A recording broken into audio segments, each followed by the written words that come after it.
Otherwise, the goggles do nothing.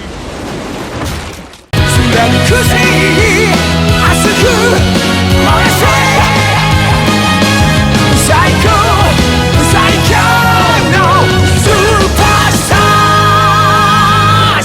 ー After Sun Vulcan, it was clear that direct sequels and continuations to Super Sentai seasons was probably too unwieldy and impractical.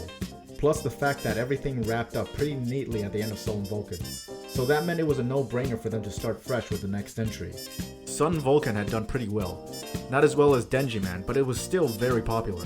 The creators wanted to keep what worked from previous seasons if they were going to start with a blank slate this time. This would be the status quo for Sentai moving forward.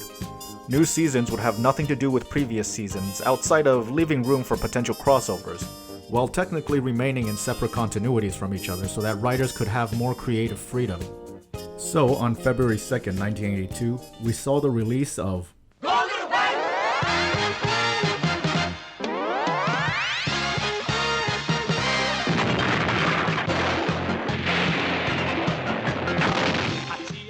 Goggle 5 honestly gets a bad rap, though I can understand why. At first, I thought I was going to hate this season. To be blunt, even though they were still enjoyable, the first few seasons of Sentai were pretty bland. And by the time I had finished Sun Vulcan, the tedium had already set in. Almost every episode of each season was some variation of new monster appears, Sentai team comes in and mops up the mess, delivers rousing speech to some kids, end credits. Goggle 5 looked like it would follow that same path. And the fact that a lot of people identify it as the rhythmic gymnastics Sentai team makes them sound like a joke. I mean, you had a military squad, a cop show, the power of the sun, Japanese Captain America, and now you're giving us rhythmic gymnastics? What? It didn't help that I really don't like the suits. The visors are overly large and take up a large amount of the helmet, and the ornaments around the visors are way too ornate for my taste. The gems they put at the center of the helmets, outside of serving no real purpose, also look really tacky. The suits look okay, but the pattern they went with made the Sentai team look like they were all wearing bibs. To be fair, they at least kept the cool looking scarves from last season, but this is the last Sentai team to have scarves as part of their costumes. Put simply, the helmets are over-designed and the suits are under-designed, which makes for a really weird contrast. So as you can see, Goggle 5 doesn't make the best first impression. Well, you shouldn't judge a Sentai season by its suits, because that first impression quickly faded when I watched more episodes. There's a lot of reasons for this, but if I had to name one specific reason why this season marked a major improvement for the Sentai series as a whole, it would be the influence of Hirohisa Soda. Soda had already done a little bit of writing for previous seasons, but Goggle 5 was when he took the reins as main writer for Super Sentai, and he would remain in that position for the next 9 years. Soda is considered one of the most influential and talented writers who has ever worked on Super Sentai, and looking at his resume, it's not hard to see why. He's had a hand in tokusatsu series like Spider-Man and Metal Heroes, anime like Gatchaman, and even video games such as Resident Evil Code Veronica, Onimusha, and The Legend of Zelda Oracle of Seasons and Ages. So it's safe to say that with Soda as lead writer, Goggle 5 received a very much needed shot in the arm. It still doesn't break out of all the limitations of storytelling that held back some of its predecessors, and that's probably because of an unwillingness to change too much about the series. But it's still a large step in the right direction. The story opens with the evil science empire, Death Dark, which has operated in the shadows for millennia.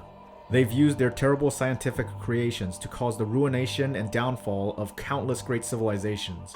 As society outside of Death Dark has slowly advanced technologically, Death Dark has decided that it was time to conquer the world for their own dark designs. Professor Hideki Hongo happens upon Death Dark's secret base, Dystopia, while he's on an expedition in Germany, but he's saved by a passerby named Kenichi Akama. When they return to Japan, Hongo decides to have his team of child prodigies, the computer boys and girls, to find 5 suitable candidates and recruit them to become Dai Sentai Goggle 5 to combat the villainous machinations of Death Dark. Each member of the Goggle 5 team represents one ancient civilization that has been destroyed by Death Dark's machinations.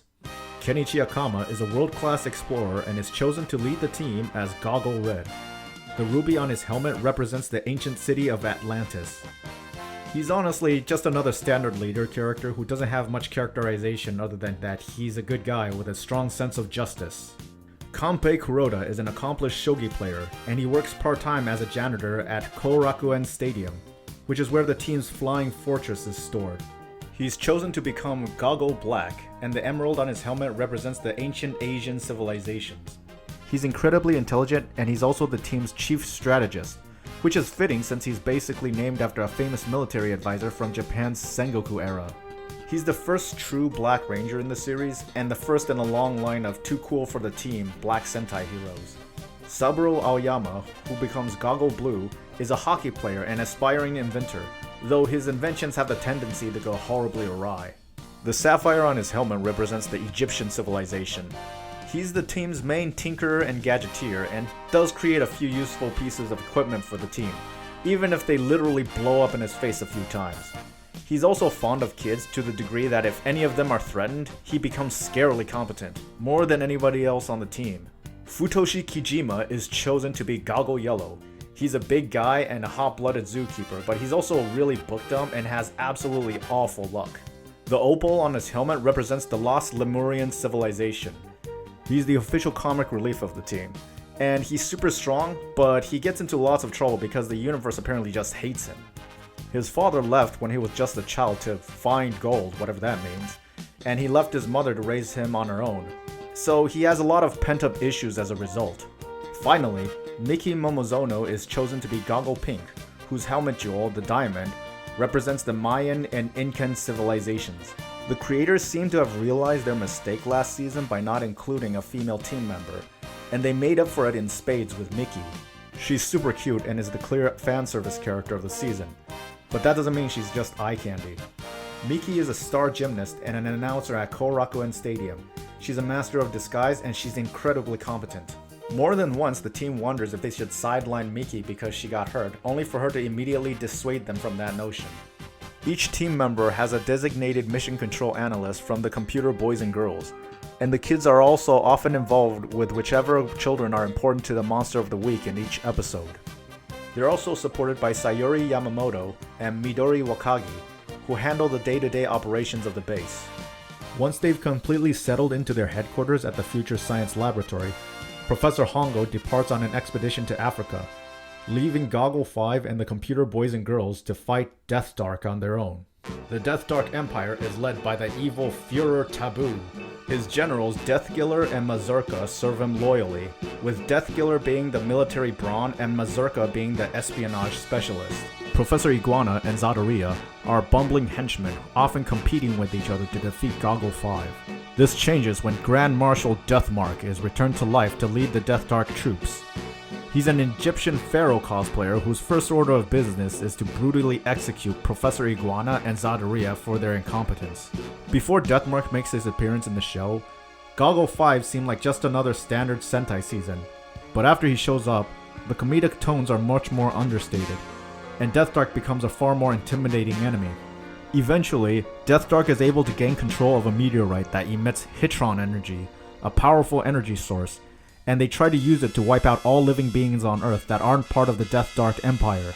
Deathmark tells Mazurka that he has a special mission for her, and uses Hitron energy to give her the power of invisibility so that she can infiltrate the Goggle 5 base. What Mazurka doesn't know is that Deathmark and Deathkiller planted a bomb inside her to destroy the base while she's inside. Surprising absolutely no one, Mazurka doesn't really take this well, and she catches Deathkiller in the explosion when she destroys the Future Science Laboratory. Deathkiller manages to survive with the help of the team.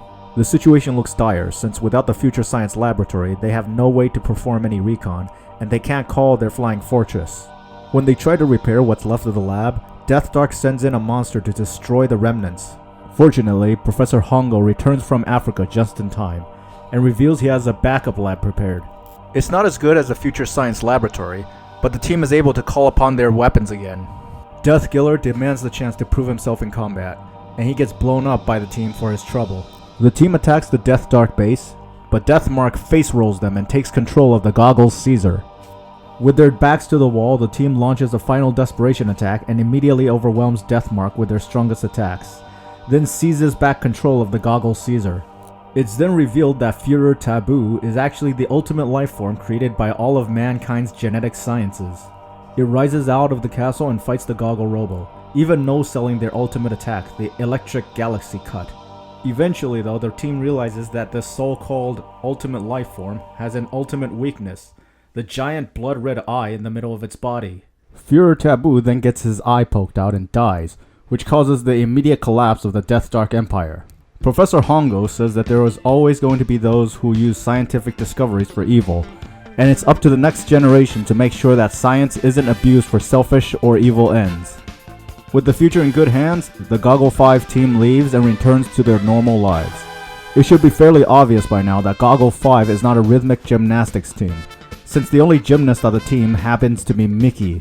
Still, that hasn't prevented the impression from spreading, enough that this is actually how it's referred to by some official Sentai material. It's actually a shame because the story is actually pretty good for Sentai standards of the time, and the team members are actually quite interesting. The main theme in Goggle 5 revolves around science, and how it can be used for either good or evil ends.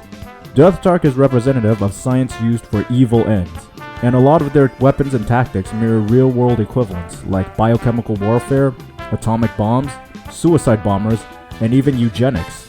Meanwhile, the Goggle 5 team uses equipment that often runs on clean energy, or relies on their own finesse and mastery of the weapons rather than abusing technological advancements for their own gain. It also critiques the overly wasteful and consumption-driven society of the modern day. It has some episodes where items such as toys that were wastefully or carelessly thrown out literally come back for revenge. Some of these stories work and some don't, but they're certainly more interesting overall than most of the filler episodes of previous seasons. About the only thing that I can say that Goggle 5 really does wrong is that it bites off a bit more than it can chew. First of all, each of the team members represents a different ancient civilization, but this is only mentioned in the first episode and never brought up again. Why even have that if you're never going to utilize it? Second of all, the season has serious bloat when it comes to the number of characters. If you include support characters like Professor Hongo and the team's support, Goggle 5 has 13 characters on the hero side and 6 characters on the villain side. That's just way too much for a 50-episode show, and it really doesn't do any of the characters justice. The computer boys and girls are obviously meant to be the stand-ins for the kids watching the show, but having 5 of them instead of just 1 or 2 really overcrowds the show, particularly a show like Super Sentai, which already has multiple characters as its raison d'etre. I imagine the reasoning behind having one child character per team member was to give kids a stand-in they could relate to in regards to their favorite Goggle 5 member, which sounds like a good idea on paper. But a lot of them are interchangeable with each other. I can't even remember most of their names. That being said, Goggle 5 was highly rated with kids at the time, and it might be due to this particular story element. So ultimately, it likely served its purpose. Some of the characters are important to the plot, but are barely utilized before they leave, like Professor Hongo, who leaves on an expedition to Africa in the first episode and comes back at the end of the season to help out. Midori leaves halfway through the season to join Professor Hongo in Africa, and doesn't even come back with him for the finale. Professor Iguana and Zadaria are more forgivable, since their entire purpose was to show how ruthless and cruel Deathmark was. I still don't really like the suits, but the design aesthetic of every other aspect of the show is amazing. The mecha this season, the Goggle Robo, looks great, and forms from the Goggle Jet, Goggle Tank, and Goggle Dump, piloted by Goggle Red, Blue, and Yellow respectively. Black and Pink don't get their own vehicles, so they co-pilot the Goggle Caesar, the flying fortress that carries the other team members' vehicles. The monsters also look better than last season, and the special effects are better than ever. Goggle 5's monsters don't grow large but are revived after they're defeated, and pilot their own individual giant mecha. But their mecha almost always just looks exactly the same as the monster of the week with robot legs. The creators definitely skimped on the team's equipment though. Each team member has their own specialized weapon. Goggle Red uses the red rope, Goggle Black has the black club, Goggle Blue wields the blue ring, Goggle Yellow holds the yellow ball, and Goggle Pink uses the pink ribbon. They're not member specific though, which means that any of the members can use any of the weapons, but the problem is that a lot of the weapons are stuff you could just buy at the dollar store. I mean, a rope, hula hoops, a ball, a ribbon, bowling pins. Was there just a sale at a sports center the day they were designing weapons or something? I get that they're trying to contrast Goggle 5 with Death Dark by having them use more non-lethal weapons, but come on, even Goggle Robo has a sword. The music is much better, with a great opening song and some great background music.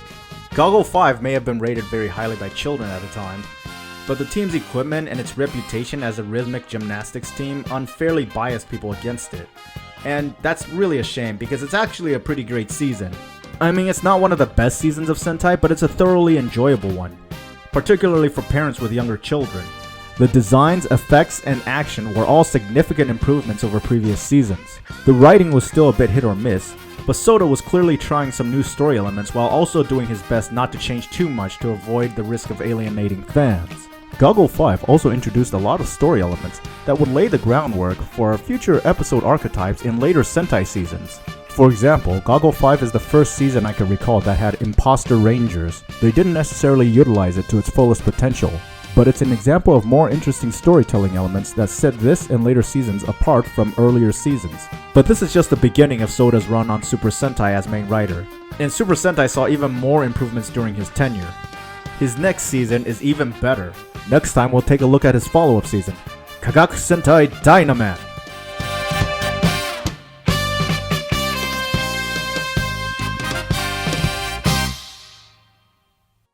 If you like what you saw in this video, please hit those like and subscribe buttons. Not to mention the bell notification so that you'll know whenever I make an update. I mean, you reached the end of the video, so I'm sure you saw something that you like. As always, the Super Sentai Overview is a passion project, so I appreciate any and all support that I get. Thank you for your support, and I'll see you next time. Bye-bye, yo!